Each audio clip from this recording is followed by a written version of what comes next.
Welcome to Worship in the Word with Generations Church of Granbury. You are invited to stay tuned for the next 59 minutes to enjoy some inspiring music from one of Hood County's wonderful congregations, as well as an encouraging message from the Bible. The songs you're about to enjoy are from the Generations Church worship team, led by Pastor Shake Anderson, with the Gen Praise Band, and on special occasions, some great guest musicians.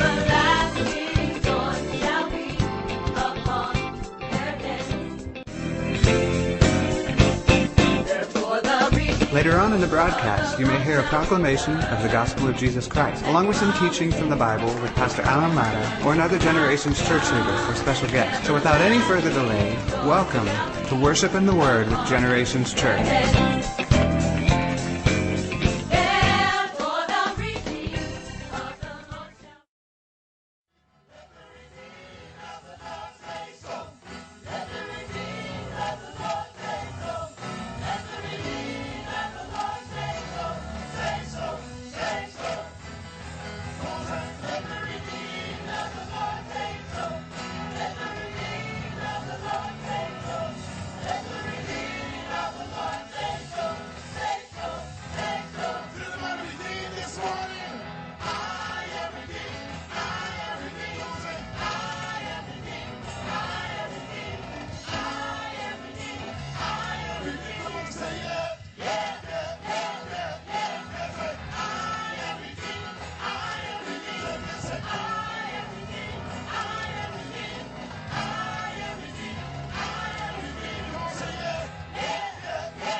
Sing that verse with me. Higher than the mountains. Higher than the mountains that I face. Stronger than the power of the grave. Constant in the trial and the shame. One thing. Remain. One thing.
love never fails, it never gives up, never runs out on me. Just sing a little bit louder. Your love never fails, it never gives up, never runs out on me.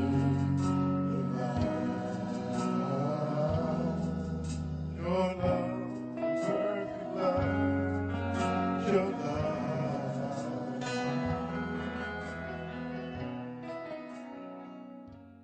You are listening to Worship and the Word with Generations Church of Granbury. Stay tuned for more inspiring music and a message from the Bible.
Bob Mason will be bringing the word.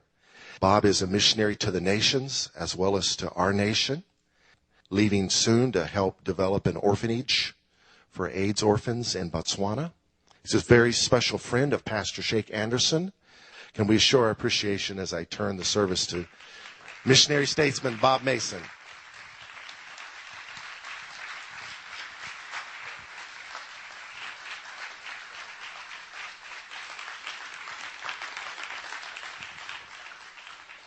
When I was a little bitty kid, I didn't know it, but I could barely talk. My mother told me years later, after I accepted the call to go to some of the deepest, darkest places in the world, the Amazon jungle and dark places in Africa, and a lot of communist countries doing covert underground ministry and all that. Some a lot of dangerous situations. When I was talking to her about it, she said, "Oh yeah, I've known since you were 2 or 3 years old you were going to do this." She said, "When you were small," she said, you couldn't even really talk, but you knew one sentence, and you'd walk around the house saying, "I'm going to go around the world and tell people about Jesus that don't know about Jesus." And she said it was amazing because you'd do this. You're like 2 or 3. You couldn't really talk, but you'd say that whole sentence, and that's all you would say. And of course, I don't remember that, but so she said, "I knew someday this would be your call," because I had been and I'd taught at Christ for the Nations for 8 years, and I'd done a lot of missions work through that ministry as well. And I'd pastored a lot in the Metroplex here in Dallas Metroplex, and so when God called me to the mission field 15, 16 years ago, full time, it was really, really strange for me because I was like I had been involved in worship for 25 years. I'd started out with Russ Taff and a Christian rock band when we were teenagers, and for 25 years that was my life. And I love to worship. I'd rather do that than absolutely anything. If I could just worship, that's all I did, just 24 hours a day for the rest of my life, I'd be very, very happy. But when my wife passed on and went on to heaven, I kind of got I'm a good soldier. Many years ago, God, you called me to do this, so I'm going to put one foot in front of the next, and I'm just going to do what you told me to do. The emotions were gone and all of that, but I was going to be obedient. And that was my word, obedience. I'm just being obedient. I continued to build churches, and I continued to do, a lot of the stuff on the field and all that, but the emotion was gone. And God has really just reworked my heart. It's really amazing. Because I would tell God, I'd tell him how mad I was at him for taking my wife. And I said, God, I really don't like you. And he goes, that's okay, I love you. And, of course, what are you going to do when he does that? You're going, oh, boy, great. Thanks a lot, God. Really appreciate that. Just pour it on, okay? And he just loved me back through all the hurt and the pain. And I just thank God for friends like Shake that never gave up on me. And, it's such a wonderful privilege to be here with you today. I had stopped ministering in the United States. I was doing my ministry overseas, and I was gone a lot. And God was really blessing it. And when all this came down, and my life just drastically changed overnight, I told the Lord, I said, I'm not going to orchestrate my life anymore. Just whatever you lay in my lap, that's what I'll do. Whatever you literally just bring to me, and here it is, throw it in my face, that's what I'm going to do. And I should have been doing that all along. But I was orchestrating my own life, and man, I was doing a pretty dadgum good job of it too. I mean, I was successful. And man, built 300 churches, and I've been in 73 countries, and I've lived 40 lifetimes, and they've been fantastic. And I thought I was doing a really good job. Man, I was ministering to 40,000 in Berlin Stadium in Germany. I've been in Dr. Cho's church ministering to tens of thousands. I'd ministered to thousands in Africa, over 60,000 in the Amazon jungle. The biggest city in the world that's locked off from the rest of the world with no roads, no railroads, nothing. Just 3 weeks up the Amazon River by boat. That kind of thing. I'd done so much. And I just had been, at Christ the Nations, I'd been with the greatest ministers in the world. My life just was like the Midas touch, just everything was fantastic and perfect and all of that. And I had done a great job orchestrating it. And then I just said, okay, Lord, I give up. My life is yours. And I'm just going to sit down. I'm going to sit down. I'm going to pray. Whatever you bring my way, great. I'll do it. But I'm not orchestrating my life anymore. And then, man, my life took off. God just started doing so many things. And what I realized was God will set you up. If you'll just be open to whatever He has. And it doesn't matter whether you're on the mission field preaching to 60,000 people, or if you're home in your neighborhood, just across the street from your neighbor or whatever. God will set you up. If you will just completely turn everything over to Him, He will set you up. And my message, I completely changed it. I don't know if you guys got the word or not, but I told Pastor this morning, I said, I got 2 messages on my heart, and I'd already given him the scriptures on the first one. And then right before I walked in here, it's like the Lord said, no, I want you to do this other one that's on your heart. And it's from Acts 17, and we're going to start with verse 16. And I think we're going to go to the end of the chapter. We'll see if we do or not. And my message this morning is God will set you up. If you will allow Him to, if you will just keep your heart open to whatever God tells you to do, no matter how bizarre or weird or how normal it seems. I mean, God works through normal all the time. We talk about the supernatural and all the extravagant, incredible things that God does, and that's great. And I've been so blessed. I've seen Him do those things literally on a daily basis sometimes, where you go on a mission, you're out in the field, and You might be 2 or 3 weeks in the Amazon jungle, or 2 or 3 weeks in Africa, or whatever it is. And you just, on a daily basis, you're just seeing God do these extraordinary things. And it's all fantastic and wonderful. And like I said, I've lived 40 lifetimes, and getting to see, I just feel like one of the disciples sometimes. And I'm just walking along watching, the disciples, they would walk along and they would watch Jesus do things, because we see all the miracles He did in the Bible. But the Word says, John said, if everything that He did was written down, I suppose all the books in the world couldn't hold everything that He did. Because He would go into villages, towns or small cities. And the Word says He would go in and He healed them all. And that never really clicked with me. You don't think about everybody being healed. You go, okay, that word's got to mean a bunch of people. It's got to mean a lot. It's got to mean quite a few. Well, I looked all those words all up in the original languages. You know what the word all means? All. And what I realized was, my wife was telling me, because she was born in India, raised in the Philippine Islands, and they did fantastic missionary work for 45 years. And her family did in Far East Asia. And she would tell me, she'd say, hon, when I was talking to her about this, how the Lord had been speaking in my heart about how He just healed them all. And she said, well, sweetheart, she said, 85% of the people in Philippine Islands have tuberculosis. I said, 85%? She goes, yeah. She said, most are, it's very slight. But they carry that in their body because of all the generations of the disease. It's just basically everyone has it. Everyone's sick, but the vast majority, they just go on with life. Like we might carry a virus in our body. Well, they carry that and they go on with life, but they actually have it. And I said, that's phenomenal. She said, now, of course, many are very, very sick from it. And I said, that's incredible. And I just realized that in Jesus' time, because of the bad water and all those things, that He would go into a town or a small city and everybody was sick. Every single person was sick. And He would go in and heal them all. I mean, like tens of thousands. He would heal them all. And man, when that started getting in my mind, I went, God, if You could do it then, if You could go in and heal tens of thousands like in one day simply because they came into Your presence, they didn't have to touch the hem of Your garment. They didn't have to work their way through the crowd of thousands, touch the hem of Your garment and get that. They could just come into Your presence and believe. They didn't even have to be there. Man, the centurion said, hey, you don't even have to go with me. Just speak the word and my soldier will be saved miles from here. You'll be healed.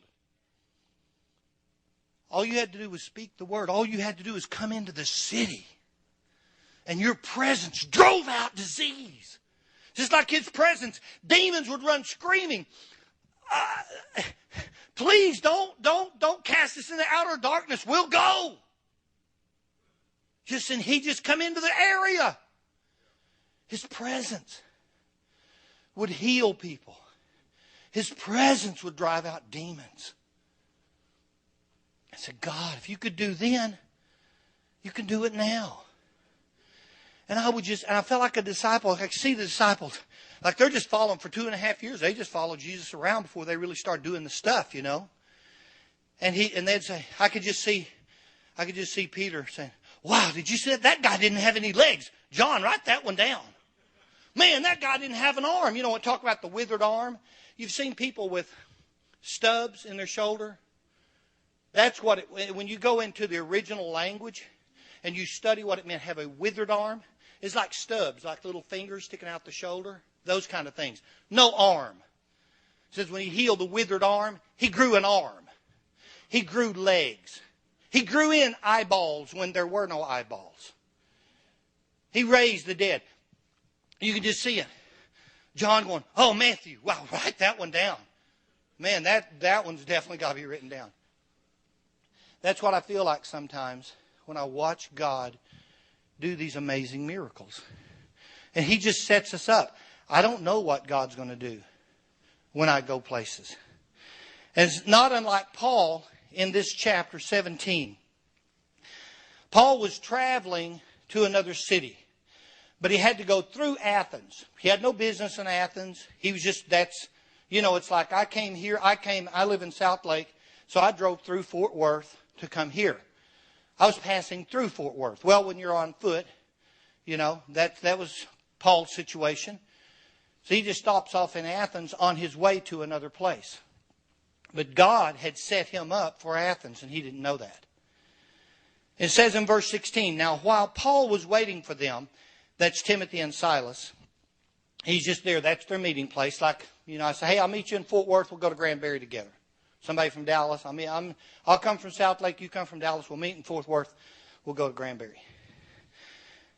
Now, while Paul was waiting for them at Athens, his spirit was being provoked within him as he was observing the city full of idols. So he was reasoning in the synagogue with the Jews and the God-fearing Gentiles, and in the marketplace every day with those who happened to be present. Now, Paul, that wasn't where he was going. He just he was waiting there just, you know, in a rented room, waiting for the guys to arrive. Had no plans. But he just started just speaking to people, just witnessing. And also some of the Epicurean and Stoic philosophers were conversing with him. Some were saying, what would this idle babbler wish to say? Others, he seems to be a proclaimer of strange deities because he was preaching Jesus and the resurrection. And the resurrection, there was a god, a goddess named Resurrection, in the original Hebrew was named, or Greek, was named that name. And so he was preaching Jesus and the resurrection. They thought he was talking about several different deities. And they took him and brought him to the Areopagus, saying, may we know what this new teaching is which you are proclaiming. For you are bringing some strange things to our ears, so we want to know what these things mean. Now all the Athenians and the strangers visiting there used to spend their time in nothing other than telling or hearing something new. So Paul stood in the midst of the Areopagus and said, men of Athens, I observe that you are very religious in all respects. For while I was passing through and examining the objects of your worship, I also found an altar with this inscription, to an unknown God. Therefore, what you worship in ignorance, this I proclaim to you. I will stop right there for a moment. Now, he began to talk about these altars to the unknown God. Now, what Paul knew, but what these Stoics and philosophers had forgotten, was this whole story. 600 years before Paul came to Athens, there was a great plague that came upon Athens. Now, this is in the Greek history books. It's obviously not in the Bible, but it's in the Greek history books. And this is what Paul's talking about. 600 years before he came there was a great plague. The plague, the people believed, was because their king was so... At that time, there was city-states. There was Sparta, there was Athens, and they were like countries in themselves, but they were just cities. They had their own armies and all of that. And they would war, and all the Greek stories from all those years. And the people believed that their king, their leader, he was so evil that they were at war with another city-state, and he pretended to want to have a peace treaty. So he got with the leaders under the guise of a peace treaty and convinced them that he wanted to have peace and stop the war and all that. Well, when he got them to lay down their weapons, he ambushed them and killed them all. And they were at a peace dinner. They were making peace. In the middle of the making peace, they slaughtered them. And it was so evil that even the people of Athens and their mortal enemies, they realized this is wrong. Well, immediately after that, it was so horrible and so demonic. Immediately after that, a plague came upon Athens. This plague was so bad, every single person in the city of Athens got sick.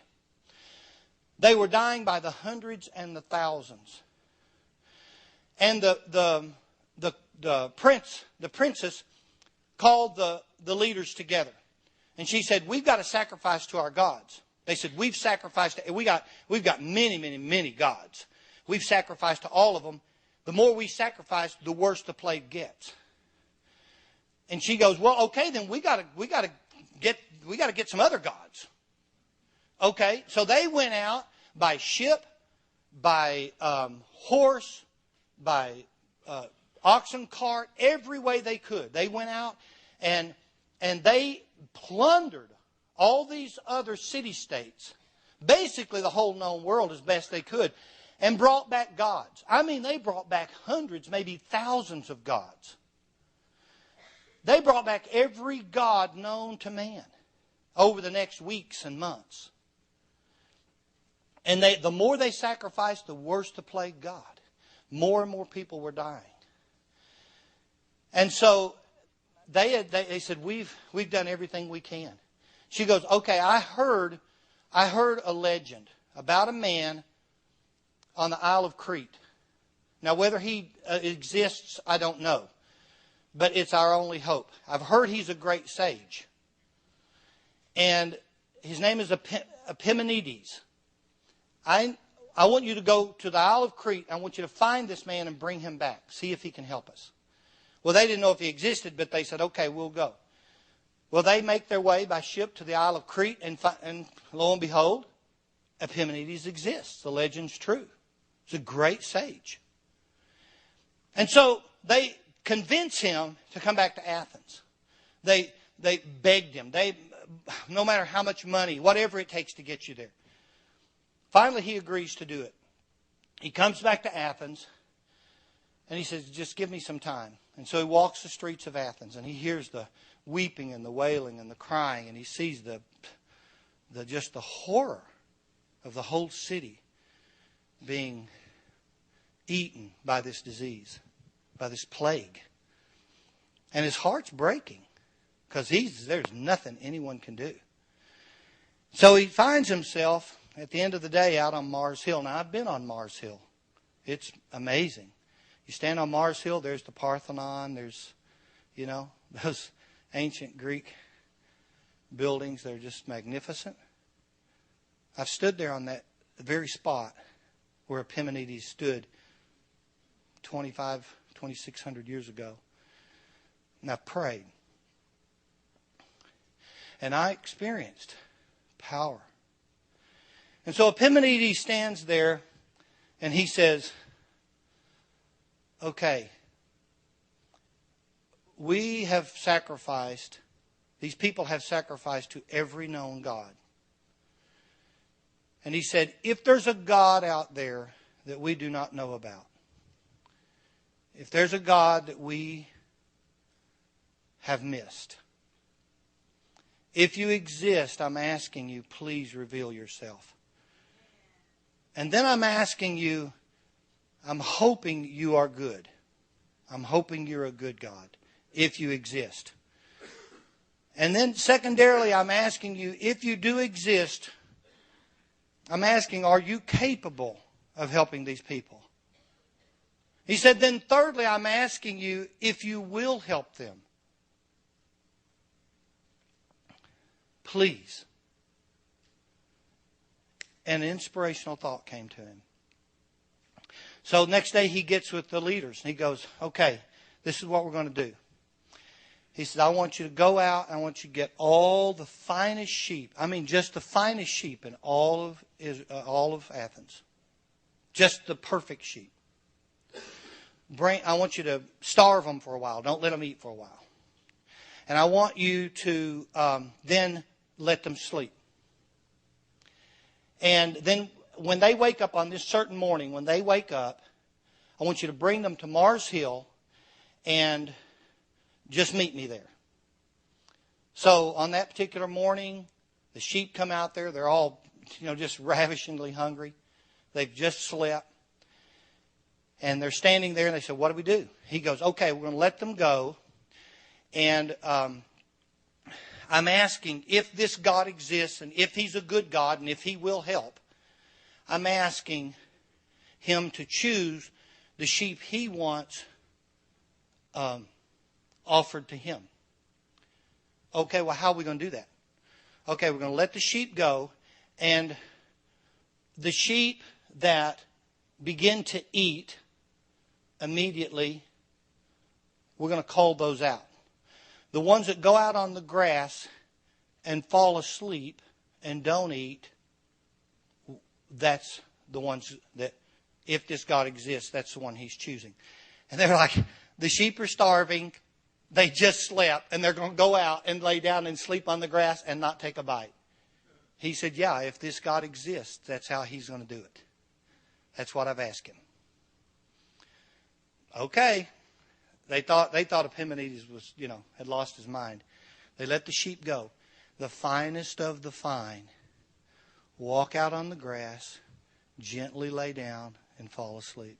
The rest of the sheep gobbled it up. He said, now cull all those out. Every place you find a sheep asleep, we're going to build an altar. Get your finest masons. We're going to build an altar. So they go, they get their masons, they build the altar, they sacrifice the sheep. The next morning, in your Greek history books, you can read it for yourself. The next morning, everyone in Athens was healed. Every person in the city.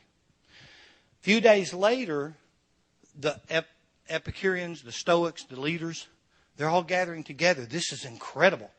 Okay, well now who is this God? I mean, who is it? Well, we don't know. We never heard of this God. We have no idea who this God is. Okay, well what are we going to call Him?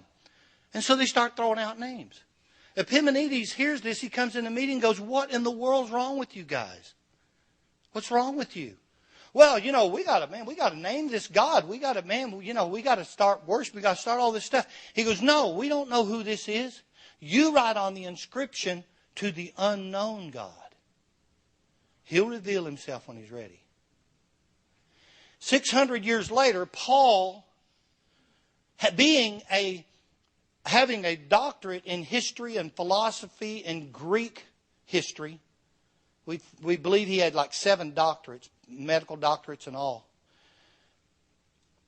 He was one of the most learned men in the entire world. He knew all this. So this is what he's telling them. He's saying, for while I was passing through and examining the objects of your worship, I also found an altar with this inscription, to an unknown God. Therefore, what you worship in ignorance, this I proclaim to you. He's proclaiming. He's reminding them. Remember the story? Remember Epimenides? In fact, you can read in Plato and Aristotle and those guys. Epimenides, this is what the Plato said about Epimenides in his book of Laws. He said, Epimenides is the man who helped mankind reinvent the inventions lost during the Great Flood. Plato talked about Noah's flood. He said, Epimenides, he's the guy. He's the most learned man in the world. He helped reinvent all the inventions lost, that mankind lost. He's brilliant. And he loves God. He loved God with all his heart. Didn't even know who God was. It's like Cornelius in chapter 10 of Acts, where I was going to preach, but the Lord laid this one on my heart. Cornelius, he was a man that loved God but didn't know God. He was a Gentile. No Gentiles had ever been born again. When God spoke to Peter on the housetop and said, there's some men coming to get you. You go with them. Do whatever whatever I tell you.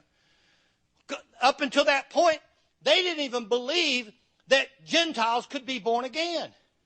All the Christians were all Jews. They believed they were God's chosen and only Jews could be born again.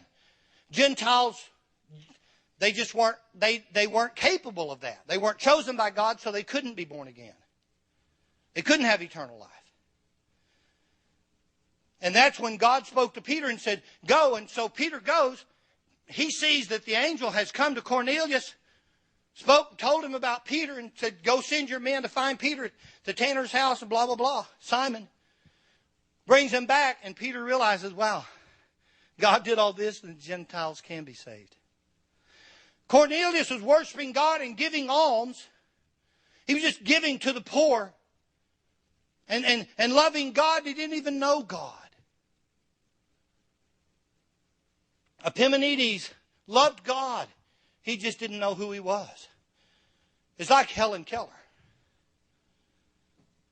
When they finally broke through to Helen Keller, couldn't hear, couldn't speak, couldn't see, no communication at all. And her teacher wrote in her hand, God. She had learned that word, God. She wrote, His name is Jesus. Helen Keller. And she began to tell her about the love, peace, joy, long-suffering, death. And Helen Keller said, oh, I knew Him. I just didn't know His name. I was ministering to a young man in China who had miracles start happening in his heart, but he didn't believe in God. And when I began to share God with him about the peace and the love and the joy, he goes, I know Him. What's His name? I've been feeling that love. I've been told all my life that there was no God. I've been trained. I've been conditioned. I've been brainwashed that there was no God. But I began to pray. I felt like a fool. I felt like an idiot. I felt like I was losing my mind. But I began to pray.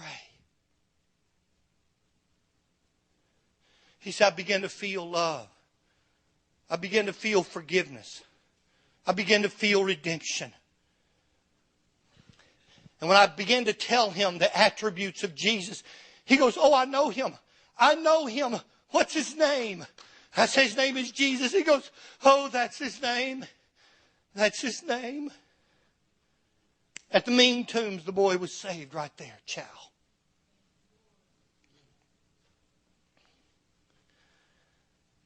God set me up with Chow. I had no idea I was going to meet Chow. I was telling Pastor this morning, I got a call from Joe Jonas, one of the Jonas brothers, and said, Pastor Bob, I want to go with you on a mission trip. Joe had been healed on a trip, on a mission trip with us. He was born with his feet turned in like this. For 13 years he was like this. In 13 years he was in braces and crutches. Nothing ever worked. Walk like this. On the mission trip he couldn't help us because we build a lot of churches and it's really hard work. And we hike up and down mountains with bags of cement on our backs and concrete blocks and all that stuff. And Joe couldn't help. And so Kevin Jr. came to me and he said, Pastor Bob, he said, Joe really needs to be healed. I said, man, he can't do anything. I said, okay, let's get him healed. So I called the teenagers together. I didn't call any of the adults. We were in the Chiapas Mountains, high up in the mountains with the Mayan Indians. I just called the teenagers and I said, guys, Joe needs to be healed. They'd all grown up with Joe and they were like, yeah. We began to pray. It was amazing. His feet were like this. He's sitting there on the couch. I'm sitting in the chair across from him. His feet are like this. They went boom. All the bones, ligaments, everything just moved. Everything moved. We got back from the mission field. Well, the next afternoon, Joe came to me and he's covered in dirt and sweat. Pastor Bob, every muscle, everything in my body hurts except my feet. All day long. All day long, he had been hiking up and down that mountain carrying blocks of cement and 100-pound bags of cement on his back. Strong as an ox. God had just... So he called me and, just recently he goes, I've been touring all over the world. They were singing up to 50,000 people a night. He goes, Pastor Bob, I just need to go with you. I need to go to the field. Let's go do something. I said, okay, buddy, let's go. He goes, where are you going? I go, we're going to Africa.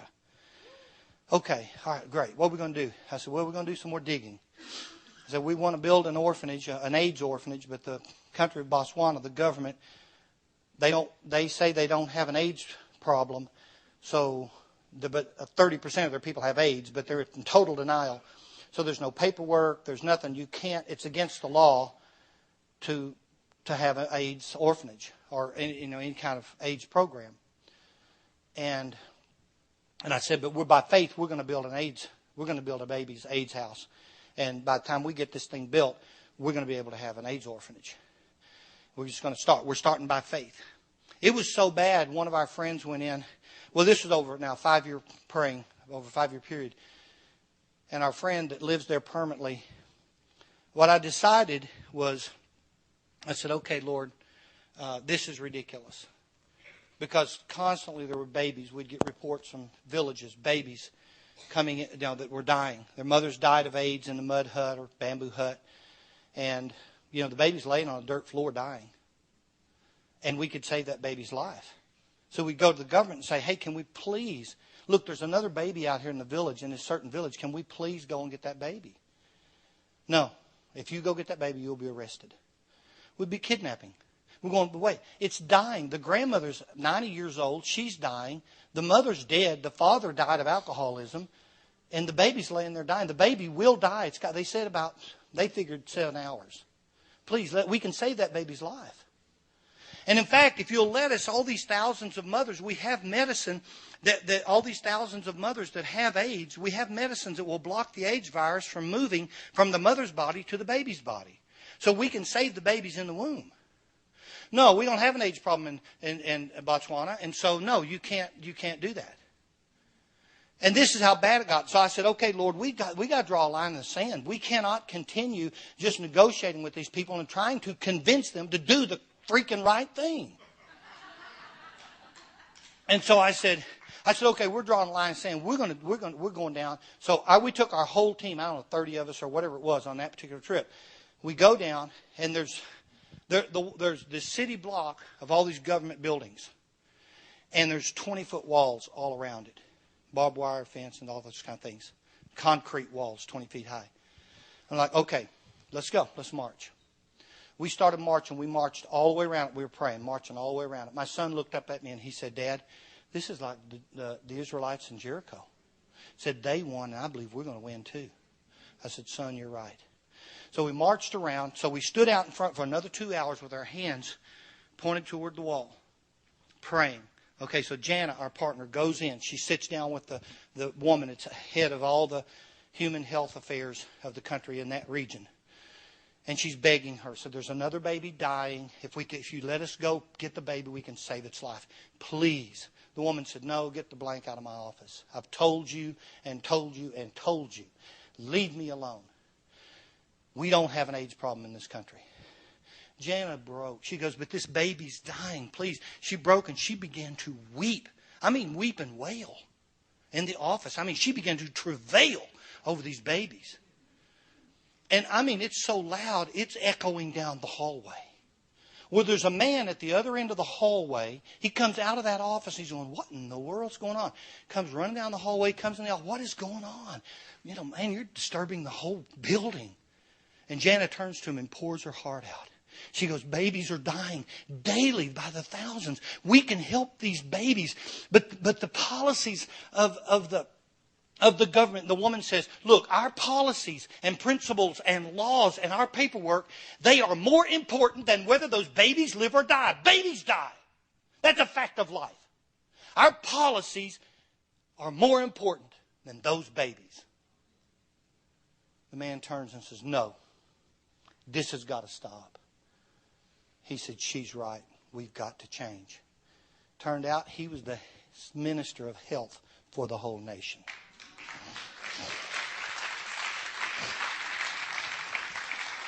He was just there for the day. God set us up. We had no idea. It changed. We have the baby house. We go over every year. My daughter's headed over there very soon, taking a whole team out of Nashville, well, from all of the United States, and they'll go. You know what they'll mostly do? They'll hold babies. They'll hold babies. They'll change diapers of AIDS babies.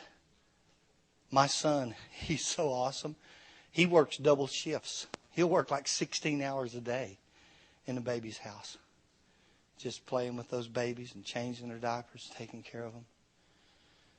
My daughter loves it. She's an artist in Nashville, and she's doing great. Her CD went to number 55 on the iTunes pop chart. She's doing great. And she's the worship leader in her church. But she loves going and holding those AIDS babies. God just set us up. We had no idea. We had no idea. So Joe says, I want to go with you. So, we're building this. Right, this is right before that happened. And we're believing by faith to build the building. And so I had no idea Joe was going to call me and say, I want to go with you. God was setting something up. I didn't know what it was. So then we find out, they go, well, Joe Jonas is going to be with you? Wow. Well, you know what? The city officials found out. They're like, we're going to open up the whole city to you. We're going to let you guys go and preach and do whatever you want to. If Joe will come and sing, we'll preach and let you do everything you want to in all the public schools in the whole city. I think we hit 13,000 children with Daniela, my daughter, and Joe. So then, I to this day still don't know how this happened, but our partner gets a call from the Palace in London. And the Palace says, hey, we understand you guys are going to be in Botswana on these particular days. So, yeah. Well, would you mind if Prince William joins you? I mean, like the guy who's going to marry Kate, that guy. Yeah. So I said, well, let me pray about it. Yes. And so the Prince joined us, and we did a big concert, and the Prince spoke. And we had a big concert in the soccer stadium. It was fantastic. God did an incredible work. That's a wonderful young man. He really picked up his mother's mantle. He has a heart for those African babies. Whew, those little children. I mean, he does. Well, you look in his eyes. You look in that boy's eyes and you just want to cry. He'll be a great leader in this world. He loves God. And so God just set us up. I had no idea of any of that. But I just said to God, after my wife passed away, I said, Lord, I just want to sit down. I don't want to do anything anymore. I said, God, I've lived many, many lifetimes. I've laid my life on the line. I've looked down the barrel of machine guns in communist countries. I've looked at the end of spears of native warriors that wanted to kill me. I've been interrogated for hours by soldiers. I've been interrogated in Red China. I've been interrogated in East Berlin before the wall fell. And I mean, I'm telling you, I could go on for days. I said, God, I've preached to nearly 100,000 people many times. Lord, I'm tired. I want to just sit. I can't do it without my wife. And I said, I'm not going to orchestrate my life anymore. As good as it's been, I'm not going to do it anymore. Now, if you want me to do something, you just set it up. I had no idea what I was saying. Because, I mean, now if we go to the Amazon jungle and we have people walk for days, for weeks, somehow from village to village to village to village, the word just spreads. And they find out that men of God and doctors are going to be in this particular village on this particular day. And they show up walking for days. And God heals. Little blind boy, God just healed him. I'll tell you who was with us on that trip. He's the head of pediatrics for Houston Children's Hospital. One of the, five or 10 best children's hospitals in the world. He was with us on that trip. He examined this little boy twice. Stone blind. And another guy that was with us on the trip, Zach Stevens, he won. You ever see the ballroom dancing on like a PBS, ballroom and Latin dancing? He was national champion twice, and his wife was national champion twice. He was with us on that trip, and his heart broke because he had two little boys about that same age, that little 6-year-old boy. He said, Bob, we got to pray. And Dr. Brian just said, guys, he's completely blind. He's 100% blind. And he said, okay. And we just said a simple, Jesus, please. Please, Lord. Please. And Dr. Brian took a piece of candy out of his pocket. And he was going to, the little boy was sitting with his hands just in his lap like this. And Dr. Brian Sibley, he took his piece of candy out of his pocket and he was going to put it in the little boy's hand. The little boy reached out and grabbed it. I said, My God. I said, my God, Doc, did you see that? He goes, yeah. I said, do it again. He goes, digs for another piece of candy, reaches, the little boy grabs it. Dr. O'Brien said, my God, he starts crying. My God, Bob, you can see. I said, get our optometrist. Our optometrist was on the roof, putting the roof on the church. Dr. Neal, come here. He comes running across the village. What's going on? What's going on? Examine that little boy. Why? Just examine him. He examines him, says, what? I said, 5 minutes ago, he was 100% blind. He goes, well, he sees better than you and me now.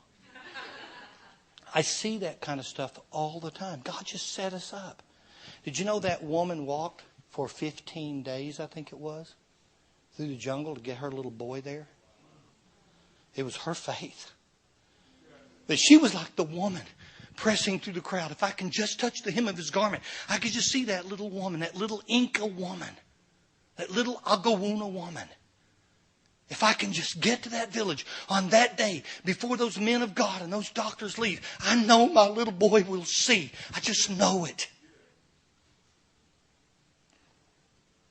And God did it. God will set you up. The word goes on down through here.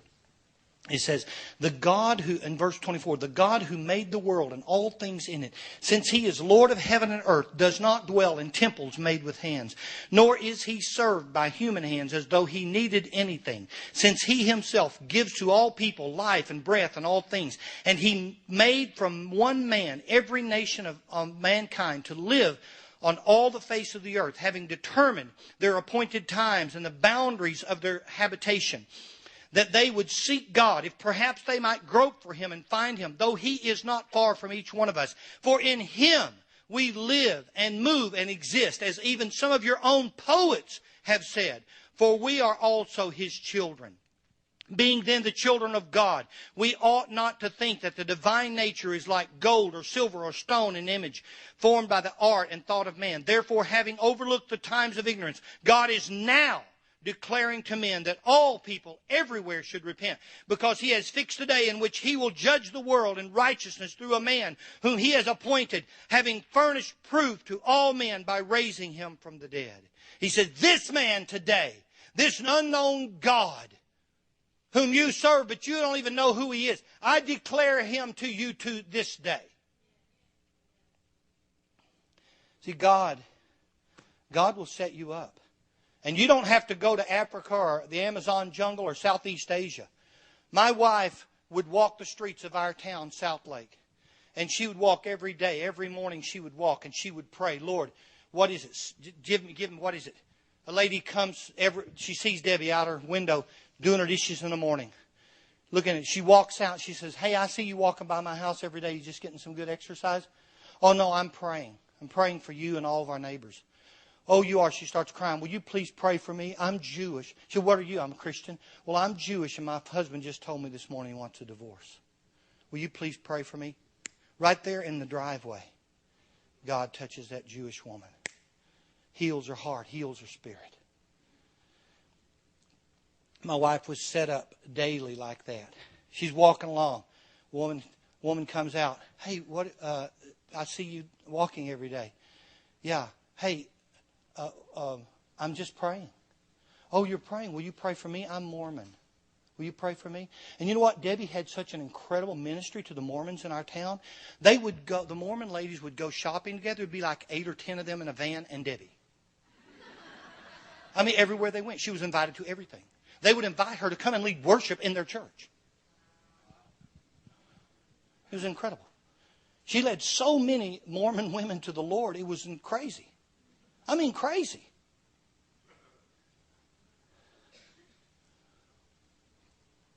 They'd tell me. They'd say, man, Debbie she changed my life.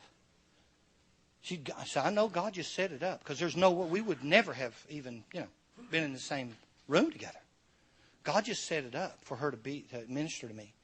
Jesus is my Lord and Savior. God will set you up. You just got to be willing. You just got to be willing.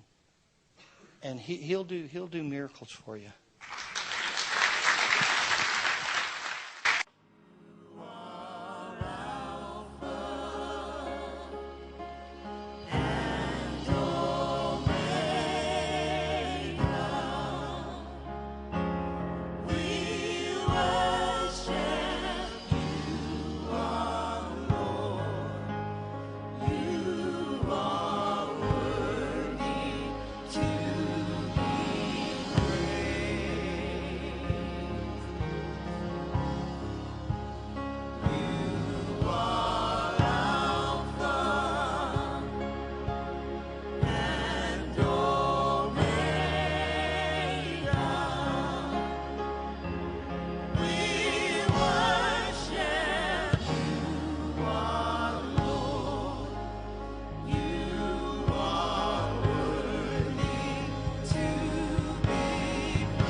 Thank you for tuning in today for Worship and the Word with Generations Church. You may hear our radio broadcast again at the same time and station next week. If you do not have a church congregation to call home and you live near the Granbury area, we would love to invite you to come check us out some Sunday morning at 10 a.m. Our meeting facilities are located at 5718 East Highway 377 on the Fort Worth side of Granbury, and our website is at generationschurch.org.